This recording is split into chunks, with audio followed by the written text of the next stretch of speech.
नमस्कार। आज की इस वीडियो में हम बात करेंगे एसिडिटी के बारे में, जो एक बहुत ही कॉमन प्रॉब्लम है। ये जनरली हर किसी में देखने को मिलती है। तो आपने भी यदि खाना खाने के बाद अपने चेस्ट वाले रीजन में या थ्रोट में कभी कभी बर्निंग सेंसेशन महसूस की है, तो इसका रीज़न एसिड रिफ्लेक्स हो सकता है। अब एसिडिटी क्या है? तो देखिए, मॉडर्न साइंस में एसिडिटी का एक सिंपल मीनिंग होता है कि स्टोमक में HCl का ओवर सिक्रेशन होना। लेकिन आयुर्वेद में एसिडिटी जैसी कंडीशन को एक अलग तरीके से डिफाइन किया गया है। आयुर्वेद में बताया गया है कि पित्त दोष के इम्बैलेंस की वजह से आपको ये हाइपर एसिडिटी जैसी कंडीशन होती है। अब ये पित्त दोष होता है, ये हमारे शरीर में डाइजेशन और मेटाबॉलिज्म को मेंटेन करता है।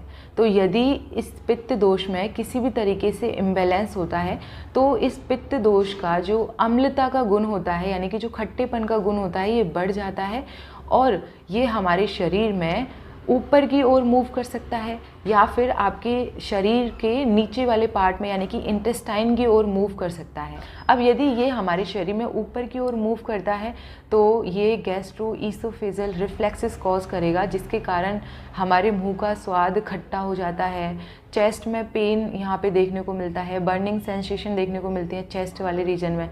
इसके अलावा आपको किसी भी चीज़ को निगलने में बहुत ज़्यादा तकलीफ़ महसूस होती है, सोर थ्रोट की कंडीशन भी यहाँ देखने को मिलती है। अब यदि ये पित्त आपके शरीर में नीचे की ओर, यानी कि इंटेस्टाइन की ओर मूव करता है, तो कुछ सिम्टम्स जैसे कि जी मचलाना, बहुत ज़्यादा प्यास लगना, पसीना आना और चक्कर आना, इसके अलावा पूरे जो हमारे शरीर के अंग हैं वो पीले पड़ जाते हैं। तो ये सारी चीज़ें आपको पित्त दोष के इम्बैलेंस होने की वजह से दिखाई दे सकती हैं। अब लास्टली इसके ट्रीटमेंट की बात करें तो सबसे पहले हमें ये पता है कि एसिडिटी जैसी कंडीशन बढ़े हुए पित्त दोष की वजह से हो रही है। तो हमारे पास यहाँ पे दो चिकित्साएं होती हैं, या तो हम बढ़े हुए पित्त दोष को शरीर से बाहर निकाल दें या फिर उस पित्त दोष को शरीर के अंदर ही सबसाइड कर दें। तो यदि हम पित्त दोष को शरीर से बाहर निकालते हैं तो उसके लिए दो चिकित्साएं हैं, वमन और विरेचन। और यदि हमें पित्त दोष को शरीर के अंदर ही सबसाइड करना है तो उसके लिए हमें कुछ मेडिकेशन फॉलो करनी पड़ती है। तो ऐसी कुछ मेडिसिन हैं जो आपको एसिडिटी में बहुत हद तक रिलीफ प्रोवाइड कर देती है।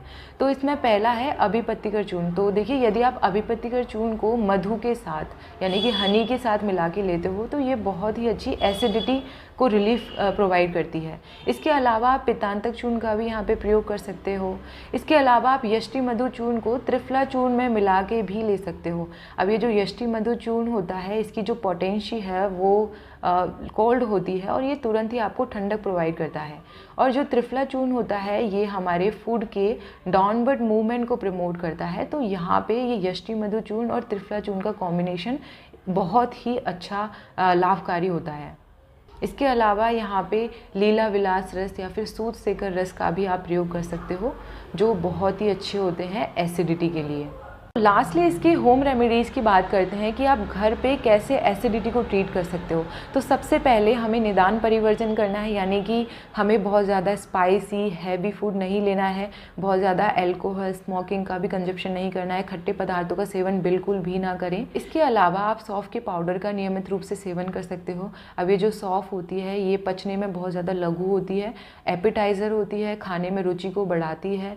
तो यहाँ पे आप सौंफ को शुगर के साथ भी ले सकते हो। इसके अलावा यदि आप सुबह सुबह खाली पेट 1 गिलास गुनगुने पानी का सेवन करते हो, तो ये आपके मेटाबॉलिज्म को इम्प्रूव करता है। एसिडिटी जैसी कंडीशन में जो अंजीर होते हैं, ये भी बहुत फ़ायदेमंद होते हैं। तो आप रात को 3 से 4 अंजीर भिगो के रखें और सुबह उनको खाली पेट खाएं, तो ये भी एसिडिटी में आपको रिलीफ प्रोवाइड करते हैं।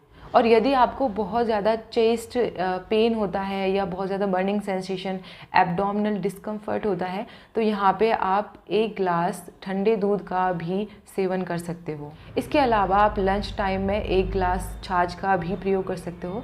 इस छाछ में आपको जीरा पाउडर और सेंधा नमक मिला के ही लेना है। इन सब के अलावा यदि आप 10 से 15 ml आंवला जूस को पानी के साथ मिलाकर नियमित रूप से सेवन करते हो, तो ये बहुत ही अच्छा नेचुरल एंटी एसिड होता है।